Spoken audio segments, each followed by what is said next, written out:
দেখুন, এটা খুব স্যাড। সকাল থেকে বঙ্গভবন এবং আমাদের দুটো বঙ্গভবনে সেন্ট্রাল পুলিশ, দিল্লি পুলিশ দিয়ে ভর্তি করে দিয়েছে। দেখছে ঘরে ঘরে খুঁজে কে কে এসছে। এটা ওরা করতে পারে না। They don't have any right to search room to room in Bangabhavan. That which people are staying from Bengal. This is our Bhavan. And you will appreciate 150 people died because of SIR. And their family members, out of that, few family members came to raise their voice. নিশ্চিতভাবে দিল্লি পুলিশের কাছে কিছু input রয়েছে। আনসারুল বাংলার লোকেরা মুর্শিদাবাদের হরিহরপাড়ায় যদি থাকতে পারে, কাশ্মীরের জঙ্গি যদি ক্যানিংয়ে থাকতে পারে,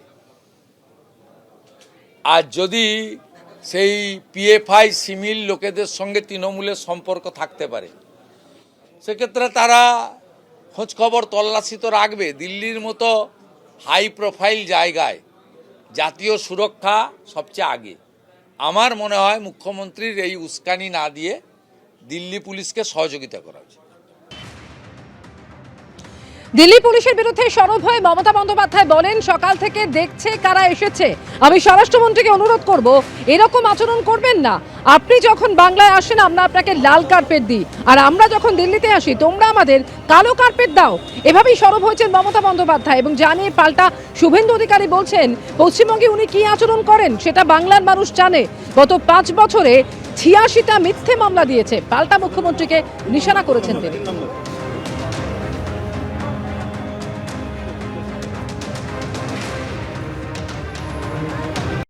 সকাল থেকে বঙ্গভবন এবং আমাদের দুটো বঙ্গভবনে সেন্ট্রাল পুলিশ, দিল্লি পুলিশ দিয়ে ভর্তি করে দিয়েছে।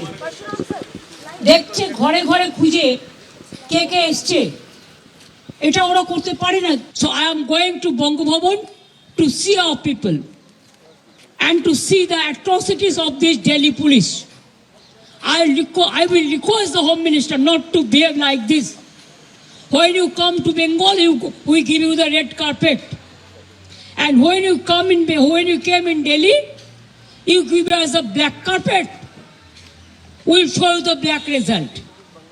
Please restrain yourself from the atrocities, from the torture of the Bengal people who have lost their lives, their family members against their family members.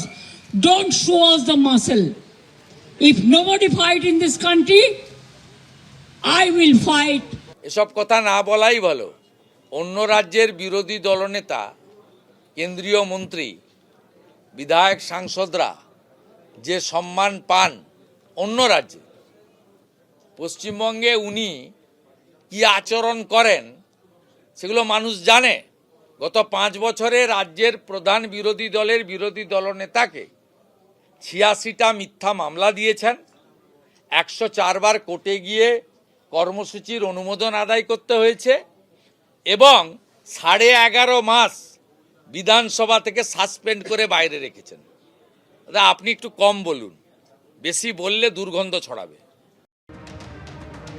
Delhi পুলিশের বিরুদ্ধে অতি সক্রিয়তার অভিযোগ, আর ঠিক এই একই অভিযোগে লোকসভায় সরব হন তৃণমূল সাংসদ কল্যাণ বন্দ্যোপাধ্যায়। আর এই প্রসঙ্গে অধীর চৌধুরী কি বলেছেন শোনাবো।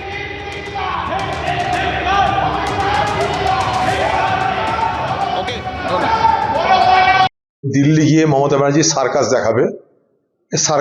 সার্কাসের শুরুয়াত হলো পশ্চিমবঙ্গের এসআইআর কাণ্ডে যে বেনিয়ম, সে বেনিয়ম দেখাতে তিনি তৎপর হলেন। এ বেনিয়ম ঠেকানোর তার দায়িত্ব ছিল পশ্চিমবঙ্গে বসে, কারণ পশ্চিমবঙ্গ সরকারের পক্ষ থেকে এসআইআর করার জন্য 90,000 কর্মচারীকে সরবরাহ করা হয়েছে।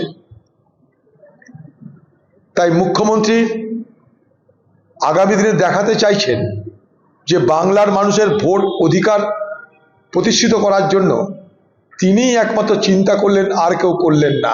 এই এসআইআর পশ্চিমবঙ্গে শুরু হয়েছিল মমতা ব্যানার্জির সহযোগিতায়। আমি তো দাবি করেছিলাম যে দুয়ারে যদি সরকার হয় তাহলে দুয়ারে এসআইআর কেন হবে না?